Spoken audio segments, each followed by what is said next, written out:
ஒரு அன்னைக்கு இருந்த சீட் வந்து ஏறத்தாழ 189 சீட் என்னமோ. அதுக்கு வந்து 2500 டாக்டர்ஸ் எழுதுவாங்க. போட்டி குறைவு. நம்ம சீட் எடுக்கிறது 2000 பேர்ல ஒருத்தர போட்டி போறதுக்கும், இந்தியா முழு 1 லட்சம் பேரோட போட்டி போட்டு நம்ம இடத்த எடுக்கிறது எவ்வளவு பெரிய கடுமையான போட்டி அது. இவ்வளவு கட்டமைப்பு நம்ம செலவுல நம்ம உருவாக்கிட்டு மற்ற ஸ்டேட்காரங்க படிச்சுட்டு போறது அப்படிங்கிறது இப்படி ஏற்றுக்கணும். அவங்க வர்றாங்க, நம்ம ஸ்டேட்ல படிக்கிறாங்க, அவங்க ஸ்டேட்டுக்கு போயிடுறாங்க. பல ஸ்டேட்ல பின்தங்கி இருந்தாங்கன்னாக்கா அவங்களுக்கு பின்தங்கிய மாநிலங்களுக்கு நிதி கொடுத்து மருத்துவ கல்லூரி ஆரம்பிக்க வேண்டியதானே. அப்ப அந்த மாதிரி இடங்கள்ல நீங்க எய்ம்ஸ் ஆரம்பிங்க. மாநில அரசு மருத்துவர்களில் மட்டும் நீங்க 50 விழுக்காட ஐலந்து தொகுப்புன்னு சொல்றீங்கல்ல, அப்ப உங்களோட மருத்துவர்கள் 50 விழுக்காட ஸ்டேட்டு கொடுங்க. ஆனந்த் தமிழ்நாடு நேயர்களுக்கு வணக்கம். சமீபத்தில் சண்டிகருடைய மருத்துவக் கல்லூரி இருக்கைகள் நிரப்புறது தொடர்பான வழக்குல உச்சநீதிமன்றம் ஒரு தீர்ப்பு கொடுத்திருக்கு. நாமெல்லாம் இந்தியர்கள், இந்தியாவில் வசிப்பிடம் அப்படிங்கிறதெல்லாம் பிரிக்கக்கூடாது அப்படின்னு. இது சம்பந்தமா பல்வேறு விவாதங்கள் எழுது. இந்த உச்சநீதிமன்ற தீர்ப்பு அப்படிங்கிறது மாநில உரிமைகளுக்கு எதிரானது, மாநில மருத்துவ இருக்கைகளை ஒன்றிய அரசாங்கம் பறிக்கிற மாதிரி இருக்கு, இப்படி பல விமர்சனங்கள் வந்திருக்கு. அந்த தீர்ப்பு என்ன சொல்லுது, அதில் ஏற்படக்கூடிய பிரச்சனைகள் என்ன அப்படின்னு நம்ம கிட்ட விவாதிக்கிறதுக்காக சமத்துவத்திற்கான மருத்துவ சங்கத்தை சேர்ந்த டாக்டர் ரவீந்திரநாத் அவர்கள் வந்திருக்காங்க. வணக்கம் சார். வணக்கம் சார், இந்த சண்டிகர் மருத்துவக் கல்லூரி தொடர்பான வழக்கில் 3 நீதிபதிகள் கொண்ட அந்த அமர்வுல ஒரு தீர்ப்பு கொடுத்துருக்குறாங்க. அதுல அவங்க சொல்லியிருக்கக்கூடிய இந்த கருத்துக்கள் அப்படிங்கிறது வந்து எதன் அடிப்படையில் அது மாநில உரிமைகளுக்கு எதிரானது அப்படிங்கிற குரல்கள்லாம் எழுகின்றன. இந்த உச்ச நீதிமன்ற நீதிபதிகள் 3 பேர் கொண்ட அமர்வு, அதுல வந்து பாத்தீங்கன்னா சுதான்சு துலியா அவர் தான் தீர்ப்பு வந்து எழுதியிருக்காரு. அதுல வந்து அந்த தீர்ப்பில் சொல்லப்பட்ட கருத்துக்கெல்லாம் பார்த்தீங்கன்னாக்க, எதிர்காலத்தில் முழுமையாக மாநிலங்களுக்கு இடமே இல்லாமல் போயிடும். மருத்துவக் கல்லூரியில் மாநில உரிமைகள் முற்றிலுமாக பறிக்கப்பட்டுவிடும். அந்த மாதிரி சொல்றதுக்கு ஏராளமான ஏற்கனவே உள்ள தீர்ப்புகளே சொல்லியிருக்காங்க. 1984 அதே போல வந்து 2003 இந்த மாதிரி பல வழக்குகளை அவங்க சுட்டி காமிச்சிருக்காங்க. வந்து இது என்னன்னாக்க, ஏற்கனவே உச்ச நீதிமன்றம் வந்து ஆல் இண்டியா கோட்டான்னு ஒன்று கிரியேட் பண்ணுச்சு. ஆல் இண்டியா கோட்டான்னு ஏற்கனவே வந்து சட்ட ரீதியா இல்லை. உச்சநீதிமன்றமும் ஆமா, நாடாளுமன்றத்தில் ஒன்றும் சட்டங்கள் எல்லாம் கொண்டு வரல. உச்ச நீதிமன்றமே கிரியேட் பண்ணிச்சு. இது மாதிரி மத்திய அரசு ஊழியர்கள் வந்து எல்லா மாநிலங்களும் வேலை பார்க்குறப்ப அவங்களோட குழந்தைகள் படிக்கணுங்கிற அடிப்படையில் அவங்க கிரியேட் பண்ணாங்க. அந்த மாதிரி உருவாக்குறப்ப அவங்க அப்ப சொன்ன கருத்து கூட என்னன்னாக்க, நாடு முழுவதும் எல்லா மருத்துவ இடங்களுமே, இளநிலை, முதுநிலை, உயிர் சிறப்பு மருத்துவ இடங்கள் எல்லாமே ஒட்டுமொத்த தேசத்துக்கே சொந்தம், நாட்டுக்கே சொந்தம். அதனால வந்து மருத்துவ இடங்களை பொறுத்த மட்டும் ஒரு மாநிலத்துக்கு சொந்தம்னு வச்சுக்க கூடாது என்று அவங்க சொன்னாங்க. அதுக்கப்புறம் இன்னொரு காரணம் என்ன சொன்னாங்கன்னாக்க, இப்போ வடகிழக்கு போன்ற பல மாநிலங்களில் வேறு சில பின்தங்கிய பகுதிகளில் போதிய மருத்துவக் கல்லூரி இல்லை, ஏன்னா அந்த மாநில மக்களும் பாதிக்கப்படுறாங்க, எனவே வந்து அகில இந்திய தொகுப்புன்னு அவசியப்படுதுன்னு சொல்லிட்டு இந்த மாதிரி காரணங்களை சொல்லப்பட்டுச்சு. அப்போ அந்த அடிப்படையில் கிரியேட் பண்ணாங்க. அப்போ வந்து அவ்வாறு உருவாக்கப்படுகின்ற பொழுது எம்பிபிஎஸ்ல வந்து 15 விழுக்காடு இடங்கள் வந்து ஆல் இண்டியா தொகுப்புக்கு, மீதி 85 விழுக்காடு மாநில அரசுடைய தொகுப்புக்கு ஒதுக்கீட்டுக்கு. முதுநிலை மருத்துவ படிப்பு மட்டும் என்னன்னாக்க 25 விழுக்காடு வந்து அகில இந்திய தொகுப்பு கொடுங்க, மீதி 75 விழுக்காடு மாநில பட்டியல் வச்சுங்கன்னு சொல்லி அவங்க சொன்னாங்க. ஆனா திரும்ப என்ன ஆச்சுனாக்க, 2004 வாக்குல திரும்ப நீதிமன்றம் இது பண்ணி முதுநிலை மருத்துவ படிப்புல 50 விழுக்காடு இடங்களும் திரும்ப கொடுக்கணும், ஒட்டுமொத்தமாக கொடுக்கணும்னு சொல்லிட்டாங்க. அதன் பிறகு பார்த்தீங்கன்னாக்க 2006 நினைக்கிறேன், அதுலேருந்து பிஜியில் முதுநிலை மருத்துவ படிப்புல 50 விழுக்காடு இடங்களும் நம்ம முழுமையாக கொடுக்க வேண்டியதாக போச்சு. மீதி 50 விழுக்காடு இடங்கள் தான் நம்மள்ட்ட இருக்கு. ஆக 25 விழுக்காடு அகில இந்திய தொகுப்பு கொடுக்குறது வந்து அது 50 விழுக்காடு உச்சநீதிமன்றம் மாற்றிருச்சு. அப்போ மாநில உரிமையில அது பறித்து விட்டது.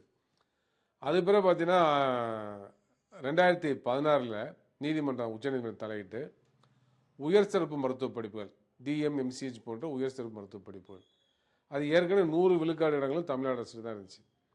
அன்றைய காலகட்டத்தில் பார்த்தீங்கன்னாக்கா அதிகமான இடங்கள் தமிழ்நாட்டில் தான் இருந்துச்சு. தமிழ்நாடு அரசு மருத்துவ கல்லூரியில் தான் இருந்துச்சு. பல ஸ்டேட்டில் ஒரு சீட்டு கூட கிடையாது. பல ஸ்டேட்ல அந்த சூப்பர் ஸ்பெஷாலிட்டி ஒரு சீட் கூட கிடையாது. அதாவது இப்போ இதயத்திற்கு தனியா படிக்கிறது, அந்த மாதிரி இதய மருத்துவம், உயர் படிப்புகள், சிறுநீரக மருத்துவம், எம்டிஎம்எஸ் படித்தவரை படிக்கிற 3 ஆண்டு படிப்பு, பிளாஸ்டிக் சர்ஜரி, கார்டியோதொராசிக் சர்ஜரி, இந்த மாதிரிலாம் இதய அறுவை சிகிச்சை இந்த மாதிரிலாம் வர படிப்பு. இருக்கக்கூடிய ஆமாம், உயர் சிறப்பு மருத்துவ படிப்பு. அப்போ அது வந்து பல ஸ்டேட்ல ஒரு சீட்டு கூட கிடையாது. நம்ம ஸ்டேட்ல தான் அதிகமான சீட் இருந்துச்சு. அதுவும் அரசு மருத்துவர்கள் அதிகமாக இருந்துச்சு. அப்போ அந்த தீர்ப்பு மூலமாக நீங்கள் தனியாக உங்கள் ஸ்டேட்டுன்னு வச்சுக்கூடாது, 100 விழுக்காடே ஆல் இண்டியா லெவலில் ஓப்பன் ஆகணும்னு சொல்லிட்டாங்க. அப்போ அது மிகப்பெரிய பாதிப்பு உருவாக்கினுச்சு. அப்போ தமிழ்நாட்டில் வந்து பிற மாநிலத்தோடு வந்து இங்கே படித்தாங்க. ஒரு ஸ்டேட்டில் ஒரு சீட்டு மேலே வச்சுங்களேன், அவங்க தமிழ்நாட்டில் வந்து ஒரு சீட்டு கிடைச்சா கூட அவங்க லாபம் தான். ஆனால் நமக்கு வந்து ஒரு சீட்டு இருந்தால் கூட இழப்பு தான். அப்போ வந்து ஒட்டுமொத்தமாக ஏற்கனவே வந்து ஒட்டுமொத்த சீட்டையும் நம்ம தமிழ்நாட்டில் உள்ள அரசு மருத்துவர்களும் தனியார் மருத்துவர்களும் பெற்று வந்தார்கள். அப்போ வந்து ஒட்டுமொத்தமாக ஆல் இண்டியாவில் ஓப்பன் ஆகிறப்போ நம்மளுக்கு வந்து இழப்புகள் ஏற்பட்டுச்சு. அது மட்டும் இல்லை, மிக முக்கியமான இன்னொரு பிரச்சனை என்னன்னாக்க, நம்ம தமிழ்நாட்டு அரசு மருத்துவர்கள் தனியார் மருத்துவர்கள் வந்து அந்த உயர் சிறப்பு மருத்துவ படிப்பில் தமிழ்நாடு அரசு நடத்தக்கூடிய நுழைவுத் தேர்வு எழுதி அவங்க வந்து போட்டி போட்டு அதில் சீட் எடுத்தாங்க. அப்போ வந்து பார்த்தீங்கன்னா ஒரு 2500 டாக்டர்ஸ் எழுதுவாங்க ஒவ்வொரு ஆண்டும். அவ்வளோதான், அதுக்கு மேலே போகாது. 2500 டாக்டர்ஸ் எழுதுவாங்க. ஒரு அன்னைக்கு இருந்த சீட் வந்து ஏறத்தாழ 189 சீட் என்னமோ. அதுக்கு வந்து 2500 டாக்டர்ஸ் எழுதுவாங்க, போட்டி குறைவு. அப்போ இதை வந்து ஆல் இண்டியா லெவலில் ஓப்பன் ஆகிட்ட பிறகு நீட்டுக்கு நீட்டில் வந்து இந்த சூப்பர் ஸ்பெஷாலிட்டி தனி நீட்டு, சூப்பர் ஸ்பெஷாலிட்டி பிஜி நீட்னு வந்துருச்சு. அதாவது நீட் எஸ்எஸ் உயர் சிறப்பு மருத்துவ படிப்புக்கான நீட் நுழைவுத்தேர்வு வந்துருச்சு. தமிழ்நாடு ஸ்டேட் கவர்மெண்ட் தனியார் நுழைவுத்தேர்வு நடத்தக்கூடாதுன்னு சொல்லிட்டாங்க. அப்போ என்ன ஆயிடுச்சுனாக்கா, நம்ம தமிழ்நாடு மருத்துவர்கள் தமிழ்நாட்டில் உள்ள அரசு மருத்துவக் கல்லூரிகளில் இல்லை தனியார் மருத்துவக் கல்லூரிகளில் நம்முடைய இடங்களில் நம்ம எடுக்கிறதுக்கு ஆல் இண்டியா லெவலில் மற்ற டாக்டர்ஸோடு சேர்ந்து போட்டி போடணும். அதுவும் சென்ட்ரல் கவர்மெண்ட் நடத்தக்கூடிய நுழைவுத்தேர்வு எழுதணும். அப்போ எவ்வளோ கடுமையான போட்டி பாருங்கள். அப்போ நம்ம சீட் எடுக்க ஒரு 2000 பேரில் ஒருத்தராக போட்டி போடுறதுக்கும் இந்தியா முழுவதும் 1,00,000 பேரோட போட்டி போட்டு நம்ம இடத்த எடுக்கிறதுக்கும் எவ்வளோ பேர் கடுமையான போட்டி அது. அப்போ இது அவசியமா என்ற கேள்வி வருது இல்லையா? இது அப்பட்டமாக நம்ம உரிமையை பறிக்கிற செயல் இது. இப்போ அதில் வந்து தமிழ்நாட்டுடைய இடஒதுக்கீடு 69% பின்பற்றப்படுதா சார்? அந்த உயர் சிறப்பு மருத்துவ படிப்பில் இடஒதுக்கீடு கிடையாது. பிஜியில் மட்டும்தான் உண்டு. ஏற்கனவே பார்த்தீங்கன்னா 2004 வந்து பார்த்தீங்கன்னாக்கா உச்சநீதிமன்றம் உலகமயமாக்கல் காலகட்டத்தில் நமது மருத்துவர்களும் பிற நாட்டு மருத்துவர்களும் போட்டி போடணும், நம்ம வந்து அதனால் மெரிட் அடிப்படையில் தான் மானசை நடத்தணும், அதில் உயர் சிறப்பு மருத்துவ படிப்பில் இடஒதுக்கீடு கூடாது என்று சொல்லி அவங்க வந்து அதை ரத்து பண்ணிட்டாங்க. அதை வந்து கூடாதுன்னு தீர்ப்பு சொல்லிட்டாங்க. அதேமாதிரி இந்திரா சகானி வழக்கம் ஒரு முக்கியமான காரணம். அதுவும் பார்த்தீங்கன்னாக்க ஆராய்ச்சி படிப்புகள், அதே மாதிரி அணு சக்தி துறை, இந்த மாதிரி இதுல எல்லாம் வந்து இடஒதுக்கீடு இருக்கக்கூடாதுன்னு இந்திரா சகானி வழக்குலையும் ஏற்கனவே சொல்லப்பட்டிருக்கு. அப்போ அதையெல்லாம் அடிப்படை வச்சு அவங்க அந்த மாதிரி சொல்லிட்டாங்க. அதனால் உயர் சிறப்பு மருத்துவ இடஒதுக்கீடு கிடையாது. அப்போ இதுதான் பிரச்சனை. அப்போ இந்த மாதிரி உயர் சிறப்பு மருத்துவ இடங்களில் நம்ம வந்து 100 விழுக்காடு கொடுத்த பிறகு தமிழ்நாடு அரசு முயற்சி பண்ணி இப்போ வந்து 50 விழுக்காடு இடங்களில் அதில் அரசு மருத்துவர்கள் கொடுக்குறோம் 2-3 ஆண்டுகளாக.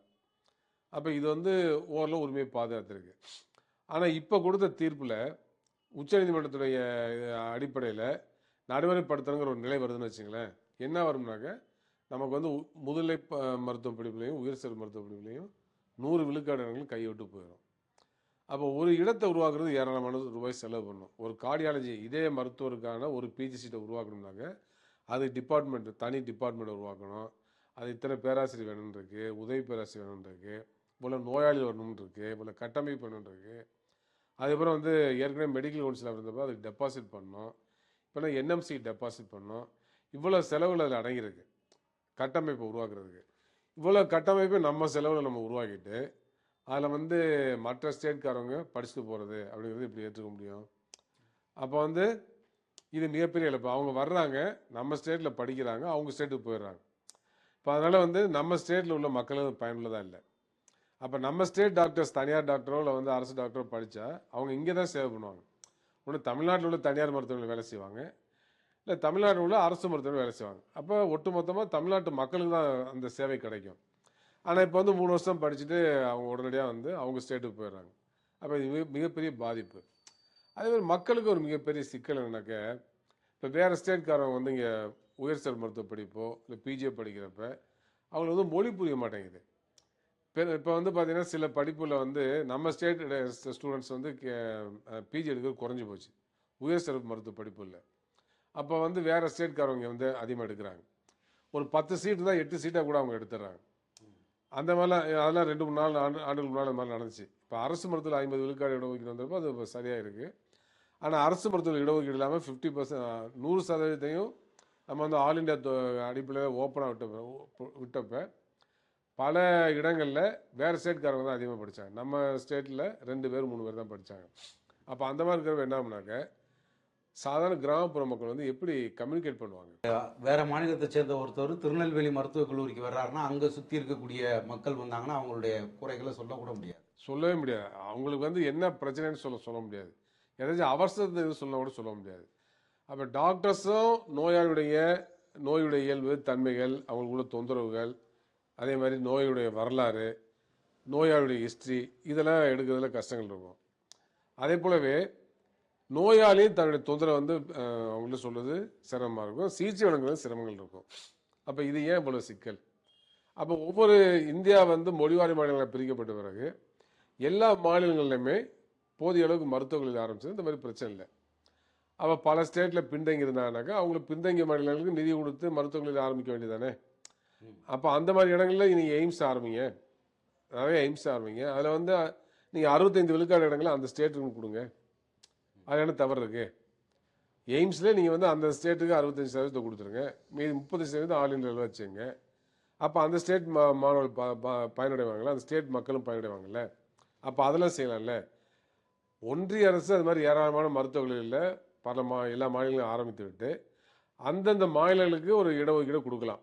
இப்போ வந்து நீங்கள் 65% கூட கொடுக்க வேண்டாம். இப்போ நம்ம வந்து பிஜியில் 50% கொடுக்குறோம் இல்லையா, அது மாதிரி 50% அந்த ஸ்டேட்டு கொடுத்துருங்க, மீதி 50% நீங்கள் வச்சுங்க. இப்போ மாநில அரசு மருத்துவக் கல்லூரியில் மட்டும் நீங்கள் 50 விழுக்காட்டை அகில இந்திய தொகுப்பு கொடுக்கணும்னு சொல்கிறீங்களே, அப்போ உங்களுடைய மருத்துவக் கல்லூரியில் 50 விழுக்காடை ஸ்டேட்டு கொடுங்க. அது எந்த விதத்தில் அது தவறாக இருக்க முடியும்? அப்போ நீங்கள் வந்து ஸ்டேட்டுடைய ரைட்டை மட்டும் பறிக்கிறீங்க, ஆனால் உங்களுக்குள்ள மருத்துவக் கல்லூரியில் முழு இடங்களும் நீங்கள் தான் வச்சுக்கணும்னு சொன்னால் என்ன முறை? அது ஜிப்மர் அங்கெல்லாம் முழுக்க முழுக்க சென்ட்ரல் கவர்மெண்ட் கோட்டா மட்டும்தான். ஆமாம், சென்ட்ரல் கவர்மெண்ட் கோட்டா மட்டும். இப்போ ஜிப்பரில் மட்டும் பார்த்தீங்கன்னாக்கா அது அந்த பகுதியில் வாழக்கூடிய மக்களுக்குன்னு அதில் இடஒதுக்கீடு இருக்குது. ஆனால் எய்ம்ஸில் அது மாதிரி கிடையாது. இப்போ நாடு முழுவதும் எய்ம்ஸ் தானே ஆரம்பிக்கப்படுது. அதனால் வந்து அந்த மாதிரி பிரச்சனை இருக்குது. அப்போ நான் என்ன சொல்ல வரேன்னாக்க, இந்த பிரச்சனை தீர்வுனாக்க மாநில அரசுகளே எல்லா மாவட்டங்கள்லையும் மருத்துவக் கல்லூரி துவங்கணும். இப்போ தமிழ்நாட்டில் அந்த மாதிரி ஒரு கொள்கை முடிவு எடுத்து திமுக அதிமுக எந்த கட்சி ஆட்சி வந்தாலும் மாவட்டந்தோறும் மருத்துவக் கல்லூரி அடிப்படையில் கிட்டத்தட்ட எல்லா மாவட்டங்களையும் உருவாக்கிட்டாங்க. ஒரு 6 மாவட்டங்கள் தான் பாக்கி இருக்குது. அதில் பல மாவட்டங்கள் புதிதாக உருவாக்கப்பட்ட மாவட்டங்கள். அதுக்கு இப்போ அனுமதி கிடைத்ததாக சொன்னாங்க. விரைவில் வந்து அந்த மருத்துவக் கல்லூரி ஆரம்பிச்சாங்க. அப்போ தமிழ்நாட்டில் எல்லா மாவட்டங்களையும் மருத்துவக் கல்லூரி இருக்கும். எல்லா மாவட்டங்களையும் நம்ம வந்து பட்ஜெட்டில் அலோகேஷன் ஒதுக்கி பணத்தை போட்டு மருத்துவக் கல்லூரி ஆரம்பித்து மெடிக்கல் காலேஜ் சீட் ஆரம்பித்து அதுக்கு பிறகு அதை நான் வந்து ஒதுக்குவேன், என்னுடைய கட்டுப்பாட்டில் கொடுத்துருன்னு சொன்னாங்க. அது ஒட்டுமொத்த தமிழ்நாட்டு மக்களுடைய வரி பணத்தை வந்து ஒன்றிய அரசு அபகரிக்கிற மாதிரி ஆகி போயிருது. அப்போ இது வந்து எப்படி எந்த வகையில் ஏற்றுக்கொள்ள முடியும்? அதெல்லாம் நாங்கள் வந்து கடுமையாக எதிர்க்கிறோம். இப்போ இதில் வந்து அவங்க வசிப்பிடம் மையமாக வச்சு அட்மிஷன் போடக்கூடாது அப்படிங்கிற மாதிரி சொல்லியிருக்காங்க. ஆனால் 50% வந்து மாநில அரசாங்கம் தான் நிரப்பிக்கலாம் அப்படிங்கிறது இருக்குதா, இல்லை முழுக்க முழுக்கவே ஒன்றிய அரசாங்கம் நிரப்புற மாதிரி தான் அந்த 100% நிரப்புற மாதிரி? இந்த பிரச்சனை அதுக்கு தான் பல ஹிஸ்ட்ரிலாம் சொன்னேன், ஹிஸ்டாரிக்கலாக பார்க்கணும். இப்போ உச்சநீதிமன்றம் என்ன கருதுனாக்க, ஸ்டேட்டுக்கே இடஒதுக்கீடு, ஸ்டேட்டுக்கே எம்பிபிஎஸ் சீட்னு அவசியம் இல்லை, பிஜி சீட்னு அவசியம் இல்லை, ஆல் இண்டியாவில் தேசத்துக்கே சொந்தம்னு சொல்லுது. ஏற்கனவே சொன்னேன் உதாரணம். அதே போலவே பிஜேபி அரசு நினைக்குது, இந்த அரசை பொறுத்த மட்டும் இவங்க வந்து ஆர்எஸ்எஸ் கொள்கையை பின்பற்றக்கூடிய அரசு. ஆர்எஸ்எஸ் கொள்கை என்னன்னாக்க, இந்தியா வந்து பிராந்தியங்களாக பிரிக்கப்படும், பிராந்திய நிர்வாகங்களாக பிரிக்கப்படுங்கிறதா. மொழிவாரி மாநிலங்கள் அமைக்கப்பட்ட பொழுது கடுமையாக எதிர்த்தது வந்து ஜனசங்கம், ஆர்எஸ்எஸ் அதை எதிர்த்தது. அதே போல் பார்த்தீங்கன்னாக்க மொழிவாரி மாநிலங்கள் அமைக்கப்படுகின்ற பொழுது ஆர்கனைசர் பத்திரிகையிலையும் அது வந்து கூடாதுல அவங்க வந்து கட்டுரை எழுதினாங்க. ஆமாம், அப்போ வந்து இது மோசமான இந்த பார்வை பார்க்கணும். அப்போ வந்து அதுக்கு என்ன காரணம்? இந்தியா வந்து மொழிவாரி அடிப்படையில் அல்லது தேசிய இன அடிப்படையில் மொழி வழி தேசிய இனங்களை அவங்க அங்கீகரிக்கல. இந்தியா வந்து மொழி வழி அடிப்படையில் தேசிய இனங்கள், பல்வேறு தேசிய இனங்கள் இருக்குது, அந்த தேசிய இனங்களுக்கு உரிமை வேணும், பல்வேறு மொழிகள் பண்பாட்டை வளர்க்கணும், அந்த மொழி வழி மாநிலங்களுடைய மக்கள் வந்து தங்களுடைய மொழியை, கலாச்சாரத்தை, பண்பாட்டை, பொருளாதாரத்தை வளர்ப்பதற்கான வாய்ப்புகளை கொடுக்கணும் என்ற பார்வை அவங்கள்ட்ட கிடையாது. அதுபோல் அவங்க என்ன சொல்கிறாங்க, மத அடிப்படையில் பண்பாட்டு அடிப்படையில் தேசியத்தை திணிக்கிறாங்க.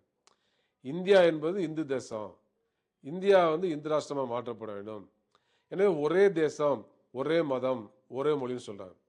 இந்தியா என்று சொன்னால் அது இந்து தேசம், அதனுடைய மதம் இந்து மதம், அதனுடைய மொழி வந்து ஹிந்தி, அப்புறம் சமஸ்கிருதம். அப்போ அதுதான் அவங்களுடைய பார்வை. அப்போ இந்தியாவை இந்து ராஷ்டிரம் மாற்றணும்னாக்கா அதுக்கு ஏற்ற மாதிரி மாநிலங்களே வந்து இல்லாமல் பண்ணணும்.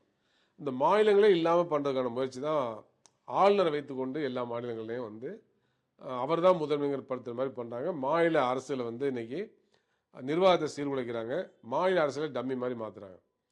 அப்போ வந்து இது வந்து ஒரு முயற்சி, நிர்வாக அடிப்படை, அதாவது நிர்வாக ரீதியாக ஜோனலாக பிரித்து விட்டு அதை வந்து ஆளுநரை நியமித்து ஆளுநர் தான் ஆழ்வார் மத்திய அரசு சார்பாக. அப்போ தேர்ந்தெடுக்கப்பட்ட சட்டமன்றம், முதலமைச்சர், அமைச்சர் இதெல்லாம் இருக்காது. இதுதான் அவங்க எதிர்கால நோக்கம். அப்போ அதுக்கான ஒரு முன்னோட்டமாக தான் ஆளுநரை வந்து வச்சு அவங்க வந்து இந்த மாதிரி பிரச்சனை உருவாக்கிட்டு இருக்கிறாங்க. அப்போ இதெல்லாம் வச்சு தான் இந்த பிரச்சனை பார்க்க வேண்டிய அவசியம் இருக்குது. அதுக்கடுத்து 2030க்குள்ள ஒரே தேசம் ஒரே மருத்துவமனைன்னு கொண்டு நினைக்கிறாங்க. எப்படி ஒரே தேசம் ஒரே தேர்தல் முறை, ஒரே தேசம் ஒரே மொழி ஒரே பண்பாடு இந்த மாதிரி சொல்றாங்களோ அதே போல ஒரே தேசம் ஒரே மருத்துவமனை கொண்டு வரணும்னு நினைக்கிறாங்க. இப்போ இன்னொன்று விஷயம் என்ன அப்படின்னா, ஏற்கனவே உயர் சிறப்பு மருத்துவம் முழுக்க ஒன்றிய அரசாங்கத்திட்ட போயிடுச்சு. இப்போ இருக்கக்கூடிய இந்த 50% அவங்க பறிப்பதற்கான வேலைகள் நடக்குது. இது வந்து தமிழ்நாட்டுடைய பொது சுகாதார கட்டமைப்புகளுக்குள்ள என்ன மாதிரியான பாதிப்புகளை ஏற்படுத்தும்? தமிழ்நாட்டு மக்களுடைய அந்த நல்வாழ்வுல சுகாதார சிகிச்சைகள் பெறுவதில் என்ன மாதிரியான பாதிப்புகள் ஏற்படுத்தும்? எதிர்காலத்துல இப்ப தமிழ்நாட்டுல மருத்துவ கல்வி முறை என்னவா இருக்கும்? அதுல எதுவும் பிரச்சனைகள் ஏற்படுமா? இப்போ அந்த அடிப்படையில் தான் பார்த்தீங்கன்னா இன்னைக்கு வந்து மாற்றங்கள் கொண்டு வராங்க. அப்போ அதே மாதிரி இப்போ நெக்ஸ்ட் தேர்வு கொண்டு வராங்க.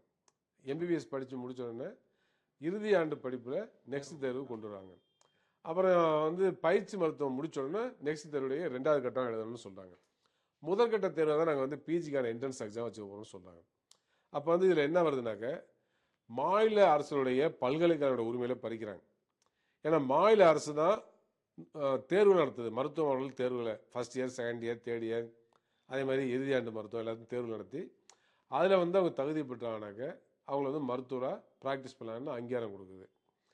அதில் ஏன் நீ வந்து ரத்து பண்ணிட்டு அந்த உரிமையை பறிச்சுட்டு எதுக்காக வந்து தேசிய அளவில் ஒரு நெக்ஸ்ட் தேர்வுன்னு கொண்டு வரணும்?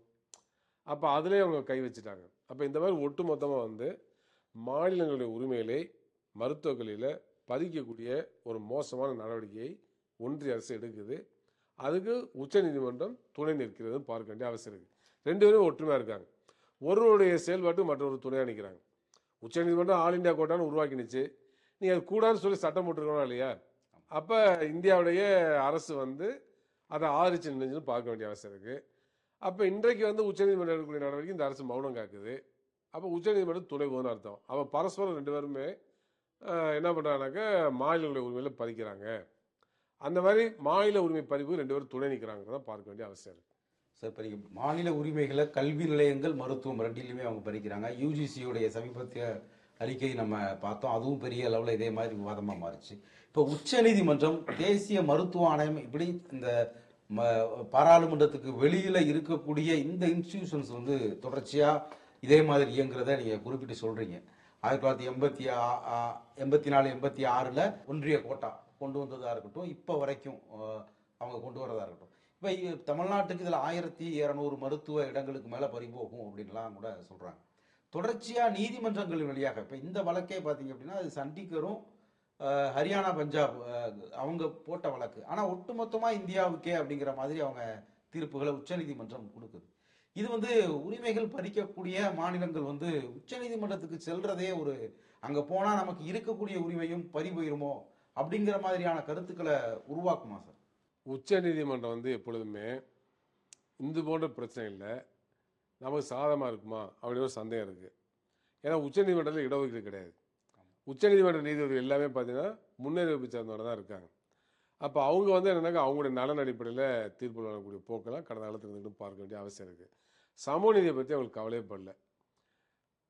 அது ஒரு முக்கியமான பிரச்சனை. அப்போ என்ன நடக்குதுன்னா, ஏற்கனவே உச்சநீதிமன்றம் வந்து ஆல் இண்டியா கோட்டான்னு ஒன்று கிரியேட் பண்ண பிறகு அது வந்து தொடருது. அப்போ அந்த மாதிரி தொடர்கின்ற பொழுது நம்ம வந்து அந்த நீதிமன்றத்துக்கு போய் இந்த பிரச்சனை தீர்க்க முடியும்னு நம்பிக்கை எனக்கு கிடையாது. ஆனாலும் இந்த வழக்கில் ரெவியூ பெட்டிஷன் போடணும்னு சொல்லியிருக்கிறோம். ஆனால் அதுக்கு என்னென்னா அரசியல் சட்டத்தை திருத்தணும், அதான் சரியான தீர்வாக இருக்கும். எனவே அரசியல் சட்டத்தை திருத்துவதன் மூலமாக ஆல் இண்டியா கோட்டாவை ரத்து செய்யலாம். அதே போல் நம்ம மாநில உரிமையை முழுமையாக பாதுகாக்கலாம், கல்வியை முழுமையாக மாநில பட்டியலில் கொண்டு வரலாம். அதுதான் சாத்தியமான ஒரு விஷயமா நான் கருதுகிறேன். அதனால் அதை நோக்கி பயணிக்கணும். ஆனால் இன்றைக்குள்ள ஒன்றிய அரசு அதை செய்யுமாங்கிறது சந்தேகம் இருக்குது. அது கடுமையான போராட்டம் மூலம் தான் செய்ய முடியும். அது எனவே இந்த அடிப்படையில் தான் பார்த்தீங்கன்னா யூஜிசியும் செயல்படுது. யூஜிசியில் உள்ள மாற்றம் எதுக்காக கொண்டு வர்றாங்க? தேசிய கல்விக் கொள்கையை தமிழ்நாடு அரசு ஏற்றுக்கொள்ளவில்லை. அப்போ தமிழ்நாடு அரசு ஏற்றுக்கொள்ளாதனால அவங்க என்ன பண்ணுறாங்க, மறைமுகமாக திணிக்கிறாங்க. அப்போ தேசிய கல்விக் கொள்கையை நடைமுறைப்படுத்தினா என்ன பண்ணுறாங்க, யூஜிசி மூலமாக பல்கலைக்கழகங்களுடைய அதிகாரம் முழுமையாக நம்மள்ட்ட வந்துட்டாங்க. ஆளுநரால் நியமிக்கப்படுகின்றவர் அந்த துணைவேந்தராக வந்துட்டாங்கனாக்க துணைவேந்தர் மூலமாக எல்லா விதமான மாற்றங்களையும் அந்த கல்லூரியில் பல்கலைக்கழகத்தை செய்யலான்னு பார்க்குறாங்க.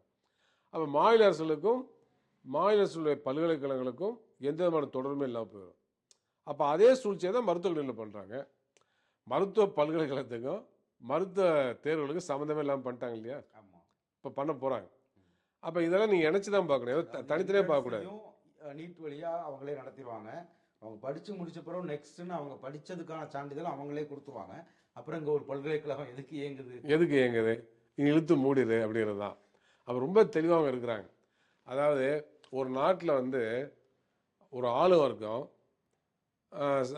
குடிமக்களை ஏன்னா ஆளப்படுகின்ற வர்க்கத்தை அடக்கி ஆளணும்னாக்க அடக்கி வைக்கணும், இல்லை தன்னுடைய இதை வந்து ஆட்சி அதிகாரத்தை ஏற்றுக்கணும்னு சொன்னாங்க. 2 முறை இருக்கு. ஒன்று வந்து அதிகாரத்தின் மூலமாக ஏற்றுக்கொள்ள செய்வது, அது வன்முறையான வழிமுறை, அரசு எந்திரத்தை பயன்படுத்தி அடக்கி ஆள்றது. இன்னொரு வழிமுறை என்னன்னாக்க கருத்தியல் ரீதியாக ஆளு வர்க்கத்துடைய கருத்துக்களே தங்களுடைய கருத்துக்களை ஏற்று வைக்கிறது. இப்போ நீங்கள் வந்து இது சம்பந்தமான உங்களுடைய அறிக்கையில் இது பெண்கள் உரிமைக்கு எதிரானது அப்படிங்கிறதெல்லாம் கூட குறிப்பிட்டிருக்கீங்க. இப்போ மாநில உரிமைக்கு எதிரானது, மருத்துவ இடங்கள் பறிபோகுது, இது வந்து பெண்கள் உரிமைக்கு எதிரானது அப்படிங்கிற அளவுக்கு எப்படி சார் சொல்கிறீங்க? இப்போ என்னன்னாக்க எம்பிபிஎஸ் முடிக்கிறவே சில பேர் இறுதி ஆண்டிலே திருமணம் பண்ணிடுறாங்க. ஏன்னா திருமணம் அது முடிச்சோடனே ஹவுஸ் சர்ஜன் அது முடிச்சோடனே திருமணம் பண்ணுறாங்க. திருமணம் பண்ண பிறகு பார்த்தீங்கன்னா அவங்க ப்ரெக்னென்சி, அப்புறம் டெலிவரி, குழந்தை வளர்ப்பு, குடும்பம் இதெல்லாம் இருக்குது. பெரும்பாலும் இன்னைக்கு நியூக்ளியர் ஃபேமிலியாக மாறிப்போச்சு. அப்படி இருக்கின்ற பொழுது சென்னையை சேர்ந்த ஒரு பெண் மருத்துவர் சென்னை மருத்துவர்களில் ஸ்டான்லியில், அது குறைஞ்சபட்சம் தமிழ்நாட்டில் ஏதாச்சும் ஒரு மருத்துவர்கள் கிடைச்சா கூட அவங்க வந்து குடும்பத்துக்கும் படிப்புக்கும் ஒரு பேலன்ஸ் பண்ண முடியும். ஆனால் தமிழ்நாட்டை சேர்ந்த ஒரு மருத்துவர் ஜம்மு காஷ்மீரில் கிடைக்கிது. ஜம்மு காஷ்மீர் சேர்ந்த ஒரு பெண் மருத்துவருக்கு திருநெல்வேலி மெடிக்கலில் சீட்டு கிடைக்கிது. எப்படின்னா அவங்க எப்படி படிப்பாங்க? இடம் கிடைச்சும் போய் சேர முடியுமா? சேர்ந்து படிக்க முடியுமா? அப்போ இது எப்படிப்பட்ட மிகப்பெரிய துரோகம், பெண்களுக்கு எதிரான ஒரு துரோகம் இல்லையா? அப்போ இயல்பாகவே பெண்களுக்கு வந்து அவங்களுடைய பாலின அடிப்படையில் ஒரு மிகப்பெரிய பாகுபாடு இருக்குது. என்னன்னாக்கா ஆண்களுக்கு வந்து அந்த ஏஜில் இந்த மாதிரி மருத்துவ படிப்பில் வந்து தொடர்ச்சியாக படிச்சிடறாங்க. ஆனால் இவங்க வந்து திருமணம், கர்ப்பமடைதல், குழந்தை பிறப்பு இந்த மாதிரி விஷயங்கள் வரப்போ வந்து தற்காலிகமாக ஒரு பின்னடைவை சந்திக்க வேண்டிய அவசியம் இருக்குது. சமயத்தில் தேர்வு கூட எழுத முடியாமல் போயிடுது. ஆல் இண்டியா கோட்டாவுக்கான நீட் என்ட்ரன்ஸோ இல்லை வந்து சமயத்தில் யூனிவர்சிட்டி தேர்வுகளோ எழுத முடியாமல் போயிடுது. அப்போ வந்து இதெல்லாம் நம்ம யோசிக்கணுமா இல்லையா?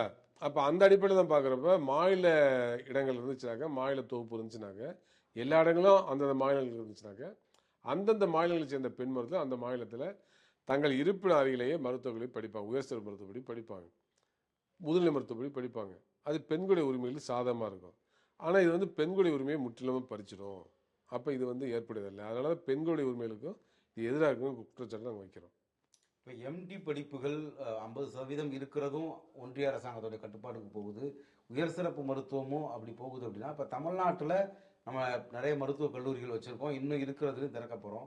இதுக்கு போதுமான அளவுக்கு பேராசிரியர்கள், துறை வல்லுநர்கள் இதெல்லாம் கிடைக்கிறதுல எதுவும் பாதிப்புகள் ஏற்படுமா சார்? இதில் ஒரு விஷயத்தை நம்ம என்ன புரிஞ்சுக்கணும்னாக்க, ரொம்ப கிளவராக இருக்குது இந்த மூவெல்லாம் வந்து பார்த்தீங்கன்னா ரொம்ப புத்திசாலித்தனமாக பண்ணப்படுது.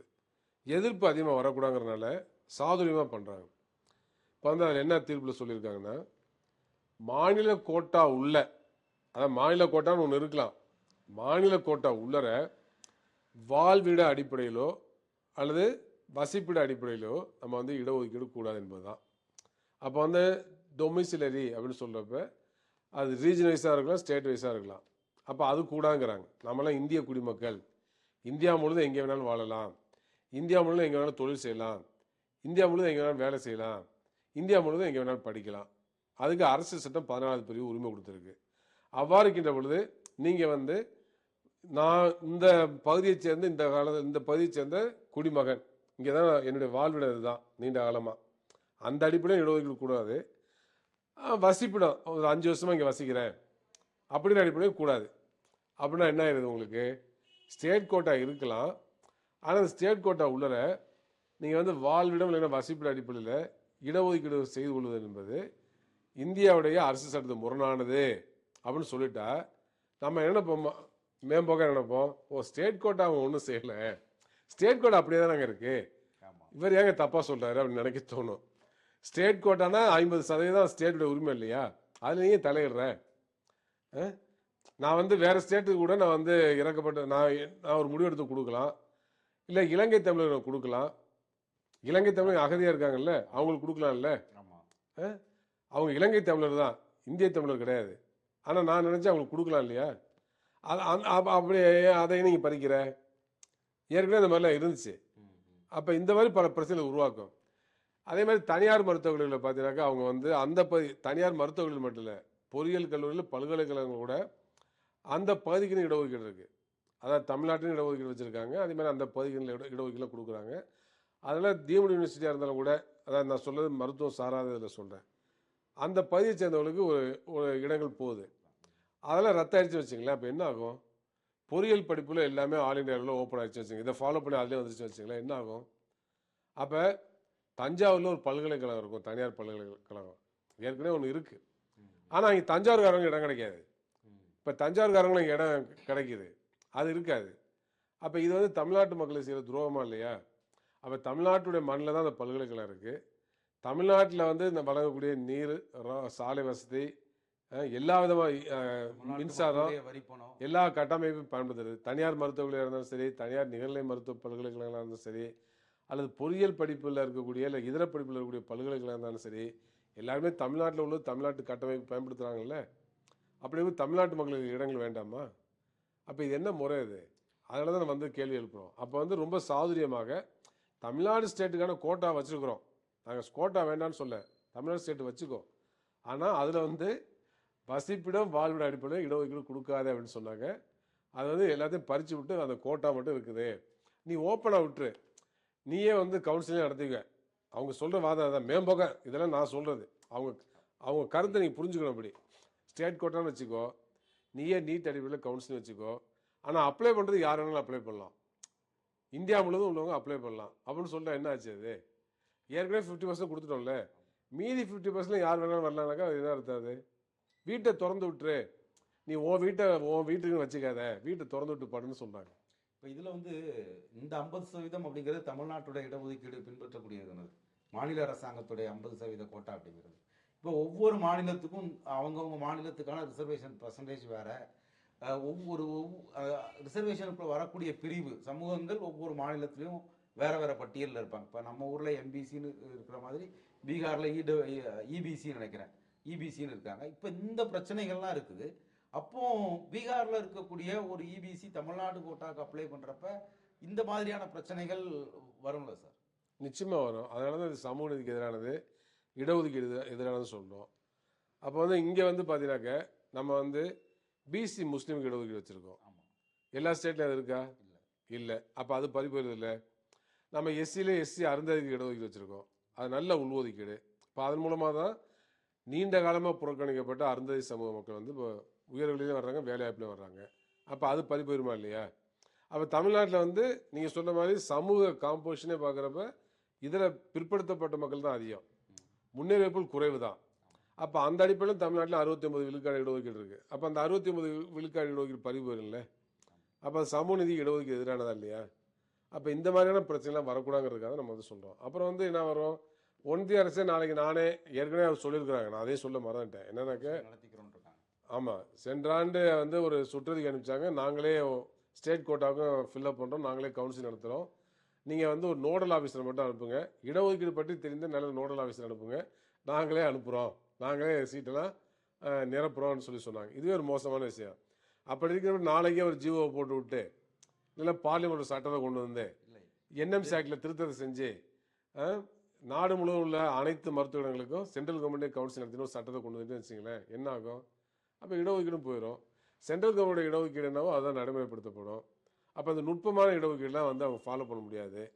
அப்போ அது மட்டும் இல்லை, இடபிள்யூஎஸ் வந்துடும்.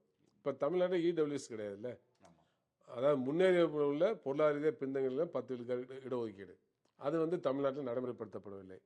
அப்போ ஒன்றிய அரசில் போயிட்டு அதுவும் நடைமுறைப்படுத்துவாங்கல்ல.